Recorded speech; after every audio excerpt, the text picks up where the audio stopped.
जर मी तुम्हाला सांगितलं की तुमच्या आयुष्यातील 90% समस्या तुमच्या विचार करण्याच्या पद्धतीमुळे आहेत, तर तुम्ही कधी असा विचार केलाय का की आयुष्यात भेटणारा प्रत्येक माणूस आपल्याला काहीतरी शिकवून जातो? काही लोक आपल्याला प्रेम शिकवतात, काही विश्वास, तर काही विश्वासघात, आणि काही असेही असतात जे काही मिनिटांसाठी आपल्या आयुष्यात येतात, पण त्यांनी दिलेला धडा आपल्याला आयुष्यभर सोबत राहतो. आपण रोज शेकडो माणसांना भेटतो, बसमध्ये, रेल्वेमध्ये, ऑफिसमध्ये, रस्त्यावर, पण त्यांच्या चेहऱ्यामागे एक कथा असते. अशी कथा जी आपल्याला कधीच दिसत नाही, कारण आपण फक्त चेहरे पाहतो, कथा नाही. आणि याच कथांचा संग्रह आहे वाईज अँड अदरवाईज. तर भारतातील हजारो लोकांच्या आयुष्यातील खऱ्या अनुभवांचा हा आरसा आहे. हे पुस्तक लिहिलंय लेखिका सुधा मूर्ती यांनी. त्यांनी त्यांच्या आयुष्यात भारताचा असा फार कमी भाग असेल जो त्यांनी पाहिला नाहीये किंवा अनुभवला नाहीये. कधी दुर्गम गावं, कधी मोठी मोठी शहरं, कधी मंदिरं, कधी अनाथ आश्रम, कधी कॉलेज, तर कधी अशा लोकांची घरं ज्यांच्याकडे जगण्यासाठी पुरेशी साधनही नाहीयेत. पण या सगळ्या प्रवासात त्यांनी एक गोष्ट ओळखली: माणूस कधीच पूर्णपणे चांगला नसतो किंवा पूर्णपणे वाईटही नसतो. प्रत्येक माणसाकडे एक प्रकाश असतो आणि एक सावलीही. आणि याचसाठी या पुस्तकाचं नाव वाईज अँड अदरवाईज असेल. पण या पुस्तकात असं काय आहे की ते लोकांनी वाचलंच पाहिजे? फक्त कथा नाही, फक्त प्रेरणा नाही. मग असं काय आहे जे हे पुस्तक इतरांपेक्षा वेगळं बनतं? उत्तर आहे सत्य. या पुस्तकातील प्रत्येक अनुभव आपल्याला स्वतःकडे पाहायला भाग पाडतो. कदाचित आज या व्हिडिओमध्ये तुम्हालाही तुमचं प्रतिबिंब या एखाद्या कथेत दिसू शकतं. आपण रोज शेकडो माणसांना भेटतो. काही लोक पहिल्याच भेटीत आपल्याला खूप प्रभावी वाटतात, तर काही लोकांकडे आपण दुसऱ्यांदा पाहण्याचाही विचार करत नाही. पण असं का? हा प्रश्न आपल्याला पडतो का? आपण खरंच माणसं ओळखतो का, की फक्त त्यांचं बाह्य रूप पाहून आपण निर्णय घेतो? लेखिका सांगतात, आयुष्यातील सर्वात मोठ्या चुका आपण तेव्हाच करतो जेव्हा आपण एखाद्या व्यक्तीचं मूल्य त्याच्या कपड्यांवर, पैशांवर किंवा पदावरून ठरवतो. कारण दिसणं आणि असणं या दोन पूर्णपणे वेगळ्या गोष्टी आहेत. कल्पना करा, एका गावात एक साधा जुने कपडे घातलेला माणूस शांतपणे बसलेला आहे. लोक त्याच्याकडे फारसं लक्ष देत नाही. त्यांना वाटतं हा साधाच माणूस असणार. पण जेव्हा एखाद्या अडचणीची वेळ येते तेव्हा मदतीचा हात पुढे करणारा पहिला माणूस हा तोच असतो. आणि जे लोक बाहेरून खूप मोठे दिसतात ते अनेकदा फक्त पाहत राहतात. यातून आपल्याला एक कळतं की आयुष्यात माणसांची ओळख ही त्यांच्या बँक बॅलन्सने होत नाही, ती त्याच्या स्वभावाने होते. आजच्या जगात आपण ब्रँडेड कपडे पाहतो, महागडी गाडी पाहतो, मोठं घर पाहतो आणि नकळत त्या व्यक्तीबद्दल आपल्या मनात एक आदर निर्माण होतो. पण इतिहास साक्षीदार आहे. खरी महान माणसं त्यांच्या साधेपणामुळेच मोठी ठरली आहेत.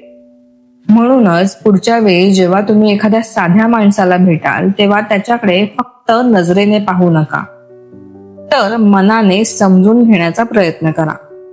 कारण कदाचित तुमच्या आयुष्यातील सर्वात मोठा धडा तुम्हाला हा त्याच व्यक्तीकडून मिळू शकतो.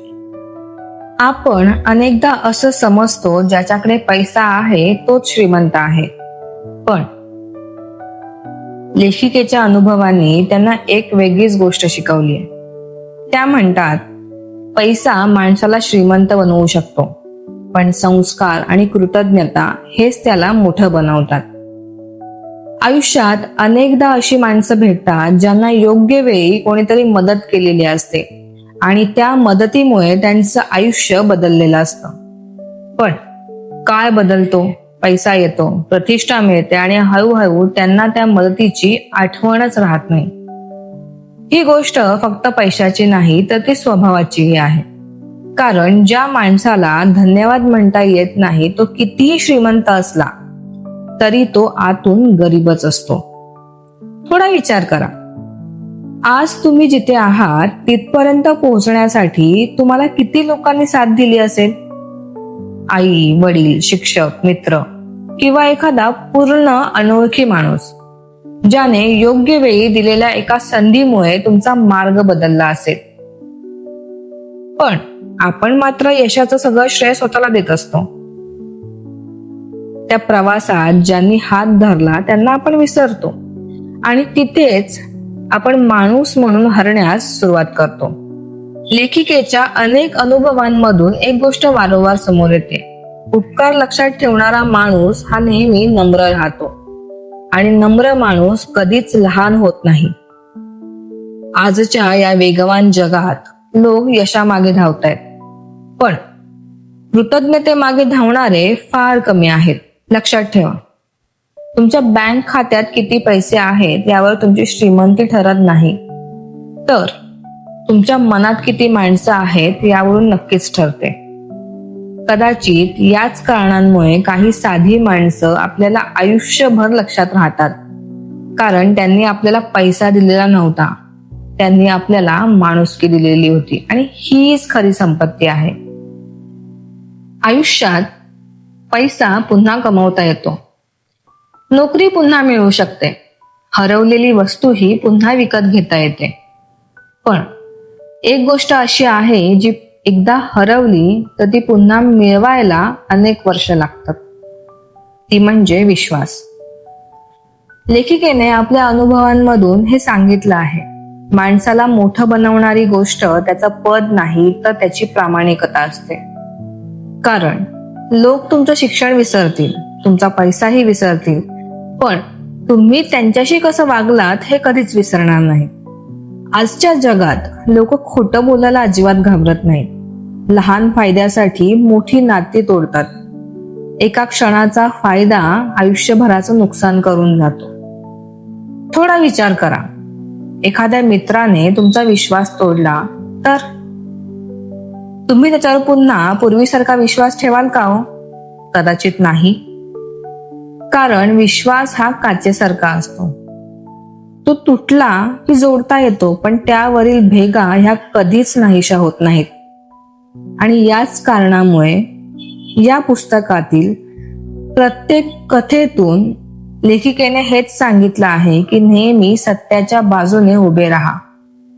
सत्य बोलणं कधी कधी कठीण असतं, पण खोटं टिकवण्यासाठी दररोज नवीन खोटं बोलावं लागणं आणि त्यासाठी खूप सारे खटाटोप करणं याने आयुष्यात शांत झोप कधीच मिळत नाही.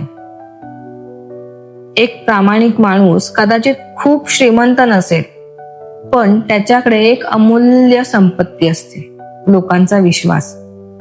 आणि ज्याच्याकडे लोकांचा विश्वास आहे तो आयुष्यात कधीच एकटा राहत नाही. म्हणून आजपासून तुम्ही स्वतःला एक प्रश्न विचारा, लोक माझ्यावर विश्वास ठेवतात का? आणि जर उत्तर हो असेल तर समजा तुम्ही आयुष्यात खूप मोठी संपत्ती कमावलेली आहे. एखादं पुस्तक चांगलं असतं कारण ते आपल्याला माहिती देतं, पण एखादं पुस्तक महान तेव्हा होतं जेव्हा ते आपल्याला बदलायला भाग पाडतं. वाईज अँड अदरवाईज हे एक असंच पुस्तक आहे. हे पुस्तक वाचून कदाचित तुमच्याकडे पैसा येणार नाही, पण तुमच्यातला माणूस नक्कीच अधिक श्रीमंत होईल. या पुस्तकातून मला मिळालेले सर्वात महत्वाचे 10 धडे जे मी आज तुमच्यासोबत शेअर करते. पहिला धडा, माणसाला त्याच्या कपड्यांवरून कधीच ओळखू नका, कारण साधेपणातही महानता असू शकते. दुसरा धडा, पैसा माणसाची किंमत ठरवत नाही तर स्वभाव ठरवतो. तिसरा धडा, उपकार कधीच विसरू नका, कृतज्ञता ही सर्वात मोठी श्रीमंती आहे. चौथा धडा, विश्वास कमवायला अनेक वर्ष लागतात, पण गमवायला फक्त एक चुकीचा निर्णय पुरेसा असतो. 5वा धडा, पैसा माणसाची किंमत ठरवत नाही तर स्वभाव ठरवतो. 6वा धडा, उपकार कधीच विसरू नका, कृतज्ञता ही सर्वात मोठी श्रीमंती आहे. 7वा धडा, विश्वास कमवायला अनेक वर्ष लागतात, पण गमवायला फक्त एक चुकीचा निर्णय पुरेसा असतो. 5वा धडा, नम्र राहा, कारण मोठेपणा नेहमी साधेपणातच असतो. 6वा धडा, प्रत्येक माणूस आपल्याला काही ना काही शिकवून जातो, म्हणून कोणालाही कमी समजू नका. 7वा धडा, जीवनात दिसणाऱ्या प्रत्येक गोष्टीवरती विश्वास ठेवू नका, कारण सत्य नेहमी डोळ्यांना दिसत नाही. 8वा धडा, जिथे शक्य असेल तिथे मदत करा, कारण तुमची छोटी मदत एखाद्याचं संपूर्ण आयुष्य बदलू शकते. 9वा धडा, माणसाची खरी ओळख तो कमकुवत माणसाशी कसा वागतो यावरून होते. आणि सर्वात शेवटचा अर्थातच 10वा धडा, मोठं होणं म्हणजे जास्त पैसे कमावणं नाही, तर जास्त माणुसकी कमावणे. आजच्या जगात आपण सगळे यशाच्या मागे धावतोय. या धावपळीत आपण माणूसपण हरवून बसलोय आणि याचीच आठवण हे पुस्तक करून देतंय. कदाचित याच कारणामुळे सुधा मूर्तींची पुस्तकं फक्त वाचली जात नाहीत, तर ती अनुभवली जातात. जर आजच्या या व्हिडिओमधून तुम्हाला एक जरी विचार आवडला असेल किंवा तुमच्या मनाला भिडला असेल, तर तो तुमच्या जवळच्या व्यक्तीसोबत नक्की शेअर करा, कारण चांगले विचार जितके जास्त पसरतात तितका समाज अधिक सुंदर बनतो. मी पुन्हा भेटेन अशाच एका पुस्तकासोबत, जे कदाचित तुमचं आयुष्य थोडंसं का होईना पण बदलून जाईल.